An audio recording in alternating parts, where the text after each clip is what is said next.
The Lead. Sponsored by Lavish Boutique, Lavish Coffee, Jasper Veterinary Clinic, Jasper Bone and Joint, and Carl Cannon Chevrolet Buick GMC. Welcome everyone to The Lead. This is Greg Tinker, and our guest today is Coach Kaylee Horton. Kaylee, welcome to the set. Thank you for having me. And how does it sound to have Coach in front of Kaylee Horton now? It feels great. I'm glad to be back into the game. Yeah. Well, we're certainly glad that you've been hired here into the Jasper City School System to coach varsity softball. So you are a new hire. So two things about that. One, we have something in common. I went to Curry, ended up in the Jasper City School System, so I know a little bit about that rivalry and, how some folks may rib you a little bit one way or the other.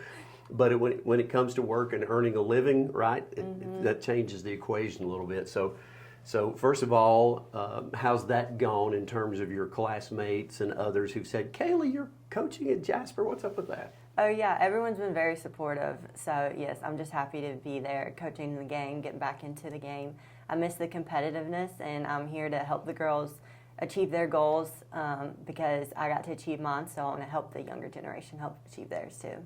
And that's exactly what the focus always is, right? It's not about school loyalty, it's about the kids and helping them to do, as you just said, to be the best they can be and achieve whatever's possible for them. For sure. So that's a definite great perspective and focus. The second thing is, since you've been hired in, what are your responsibilities? Because you were hired in under one head coach, and now you've got a new head coach. So you came in, and I'm sure that they talked to you about job description. This is what we want you to do, and these are your responsibilities. So give us those. Yeah, so I'm actually the career coach at Jasper High School, so that is my role there. And then I'm the assistant softball coach with the new head coach, Jonah Trotter. So we have been communicating about everything, kind of get everything. We're so ready for season. He's going to do great. So yeah, we're just really excited, and he's going to do great things with this program too. And I'm just happy to be there to help.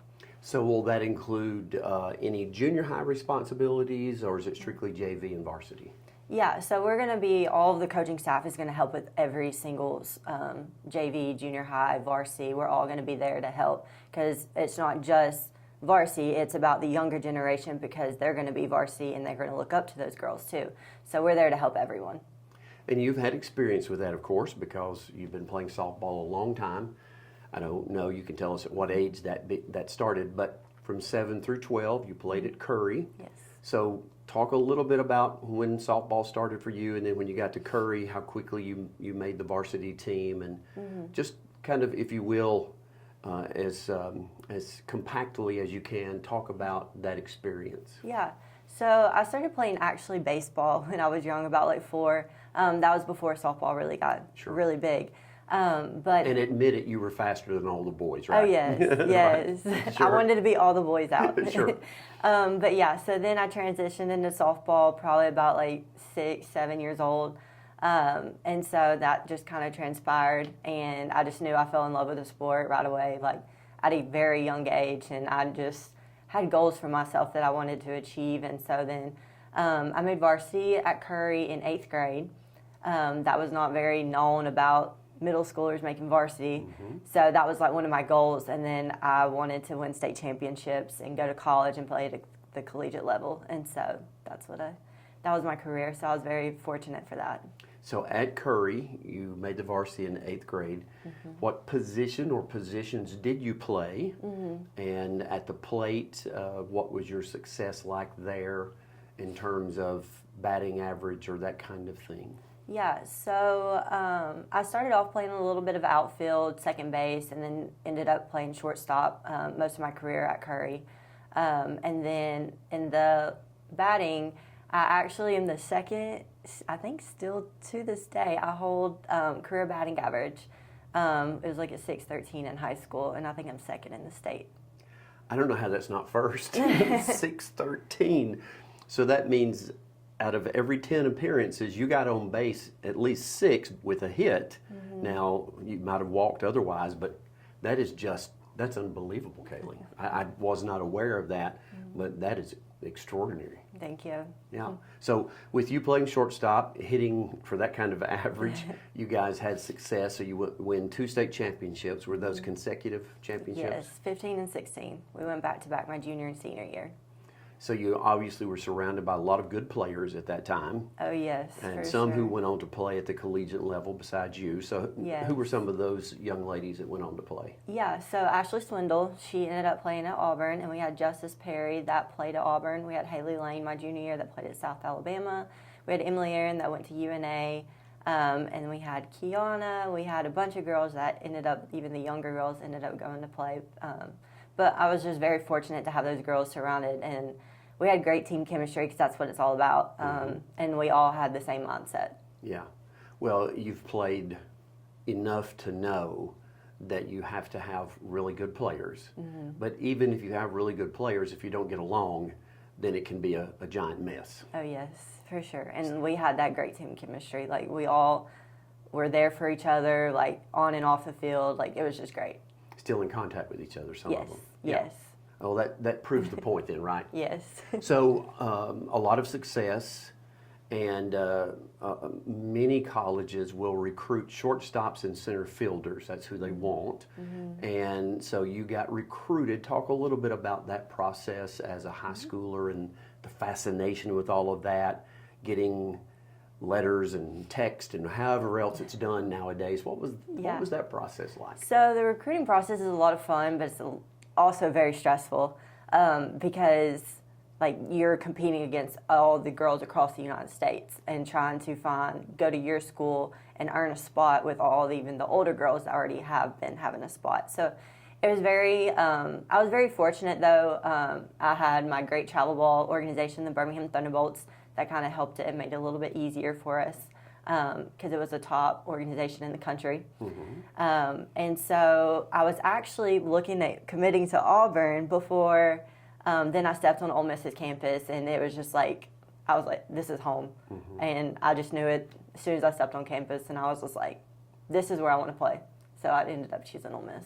So as much as anything, it was the community of Oxford and the campus of Ole Miss that kind of sold you there. Yes, and the coaching staff was great. Mike Smith, everything was like family. It was like small town, like Curry, Jasper. So yeah, I was very fortunate for that. So you signed on with Ole Miss, and you were there for 3 years and had a lot of success there. And if you want to talk some about that success at Ole Miss, certainly do that. But then for your senior season, you did end up at Auburn. Yes, I did. I ended up at Auburn. We had a coaching change, so I went to the transfer portal, and I ended up choosing Auburn. I had a bunch of schools reach out, and that was with the COVID. So some of the schools I couldn't end up going to because of COVID with all the seniors coming back. So it ended up being very stressful with that also. Recruiting in general is very stressful, but God has a plan. So I ended up at Auburn. So you end up at Auburn. We'll talk some about your successes at the collegiate level because you carried your skills right on in. And did you start immediately as a freshman at Ole Miss? At what point along the way did you work your way into the starting lineup? Yeah, so I ended up starting as a freshman. It took a lot of work and hard work and time, but I knew that I wanted to start as a freshman, and I had an opportunity to, so I just went with it. And I was very fortunate for that because not a lot of freshmen start, so I was very fortunate for that. But yeah, it's a lot of hard work, dedication, drive for it.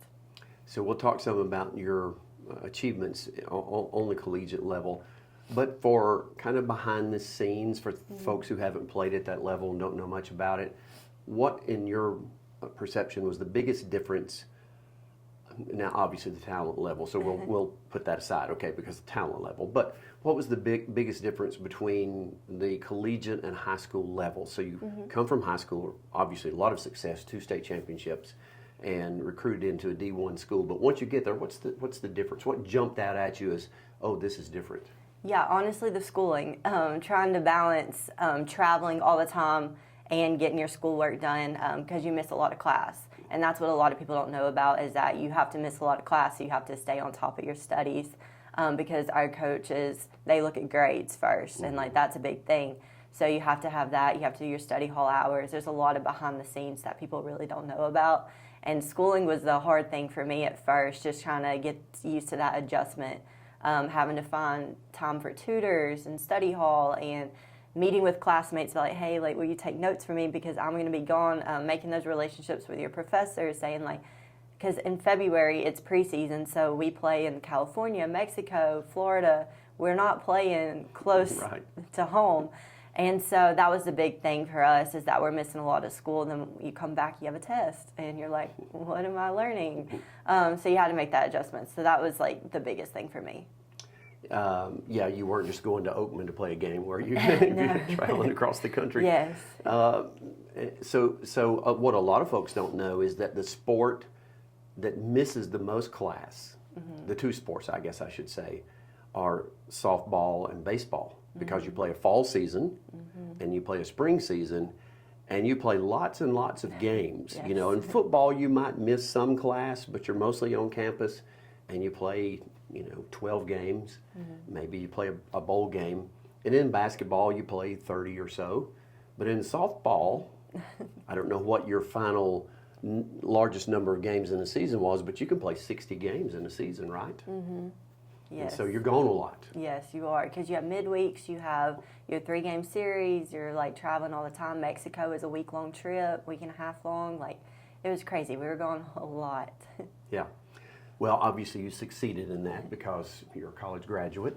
So talk about some of your achievements at Ole Miss and at Auburn. What kinds of things came your way that Kaylee Horton gets her name in the headline for this, that, or the other? Yeah, so I was very fortunate for all my accolades. Definitely couldn't have done without my coaching staff or my teammates, obviously, or my parents, especially, too. Sure. But I was All-SEC defensive team, first team at Ole Miss ever in history. I was preseason top 100 in the country as a player in college. I was an SEC champion. So I had a lot of accolades, and I was very fortunate. I broke some records at Ole Miss, too. So, yeah, I was very fortunate. What were some of those that you broke? So me and my best friend, we broke the triples record in the season. She beat me, but I think she ended up having double digits, which is crazy. But Colin Becker, she was one of the best at Ole Miss too, and she was like my best friend. So it was really amazing to have her by my side. And then me and our shortstop, we broke double play records. So yeah, it was just amazing with everything, with my teammates and all the accolades we had. Our team was a bunch of firsts. Lots and lots of success because of hard work and because of the camaraderie and because of the coaching. Yes. Yeah. I'm sure that you had probably all the way through a fairly close relationship with KB Sides since she was in the area and y'all played same time, or she could follow you a little bit later? Yeah, she was a year after. Yeah, okay. So what was that like growing up with some of the ladies around that then you end up as rivals? Yeah. When you got together and played each other, you want to win, but after the game's over, what's it like? Yeah, I mean, you just build those relationships with people, like even on and off the field, like you're just going to build those relationships. And so it's really cool how many people through our community have succeeded in playing at that collegiate level, like KB Sides at Alabama, Jenna Ergel, who went to Boston, Ashley, some of my teammates, Justice, went to Auburn. Even the younger generation coming up, and like Jenna Madison from Curry going to UAB, Ambry Taylor going to Alabama, and then some others having their opportunity coming up, like especially some of the Jasper girls, like Missy Odom and some of those girls. So it's really cool just building those relationships, and then we all want to help the younger generation because we've been through it, so now we want to help them achieve their dreams too. In some ways, you sort of blazed a trail. I know that we had others who played collegiate ball, but getting to a place where you're on TV a good bit and playing, and that must have been really fascinating too. Not just for you, but for your whole family. And I can remember at different times watching you play and thinking how great it was. And yeah, she's from Jasper. She went to Curry. Yeah. That kind of thing that we all do. So what was that like for your family, especially those? I imagine your dad probably made a game or two along the way in person, but what about those who weren't able to travel and see you? What was that like for them? Yeah, that was pretty amazing for them because a lot of my family and friends would just watch me on TV and they'd send me screenshots of me on TV, and I was like, that's the coolest thing ever that even though they can't travel to those California games and stuff like that, they can still watch me play and still live out my dream. So very supportive. The whole community, very supportive. Jasper, Curry, everyone's very supportive. Yeah, well, I can tell you for sure that from my point of view, and you just said it, that we all very proud of you and all of the young ladies who've been able to do that at whatever level, if it's at the junior college level or if it's at the D1 level. But there is something special about playing D1. I mean, you know, I played junior college baseball, but had no opportunity to play D1 because it wasn't good enough. So to sit with somebody who was is pretty awesome for me. Because that is just kind of a different level. The facilities are different, the travel's different and all that. You get treated a little bit more special because there's the funding to do that. Yeah. So let's finish up with this. You're going to be coaching, hopefully a long career. Hopefully. Yeah, hopefully. And, you know, I'm prejudiced this way, but hopefully at Jasper. So Yes. don't hold it against me, Curry, folks, okay? Go Vikes. Yeah. See? So if a young girl is just starting out, loves softball, what does Coach Kaylee Horton say to her? This is what you've got to do. If you want to succeed, these are the things that you need to do to get there. Yeah, for sure. Like, if you have goals, set them. Like, write them on a piece of paper. That's what I did. I'd always write down goals for every season and just be like, these are my goals for this season. I want to achieve them. How can I achieve them? So I would just do that. Just take it and run with it. Like, have fun with it. It's going to be hard, and it's going to be fun, though. And it's very worth it in the end. Like, yes, you're going to miss a lot in your life, but it's very rewarding, and it's going to be great in college. Like, if you have those moments, like, just have fun with it. Enjoy your teammates. They have your back. And, yeah, so just work hard and be determined. Don't let anyone tell you can't do anything. One of the things I think that hopefully you'll encourage your players to do that I noticed coaching baseball that my guys did not do very well was watch baseball games on TV. They didn't watch colleges play. They didn't watch professionals play because they had all this other stuff going on. Now, I don't know if girls are into video games like guys are. I doubt it, but maybe so. I don't know. But anyway, because I can just recall growing up watching and how much I learned watching and listening, right, to the announcers. So is that something that you feel is important? Should young ladies do a lot of watching of those who are at the collegiate level play? Because by doing that, it helps them understand, okay, so this is what I've got to do. Yeah, for sure. Like, I watched girls, like Haley McClinney was like one of my role models, so I've watched her.